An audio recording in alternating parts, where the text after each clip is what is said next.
দেশের অর্থনীতির চাকা সচল রাখা কিংবা বৈদেশিক মুদ্রার রাষ্ট্রীয় কোষাগার রিজার্ভ সমৃদ্ধির অন্যতম উৎস রেমিটেন্স।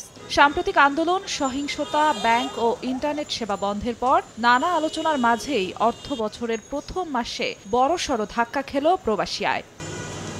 বাংলাদেশ ব্যাংকের তথ্য অনুযায়ী সদ্য সমাপ্ত জুলাই মাসে দেশে ১৯০ কোটি ৯ লাখ ডলার রেমিটেন্স পাঠিয়েছেন প্রবাসীরা, যা গত ১০ মাসের মধ্যে সর্বনিম্ন।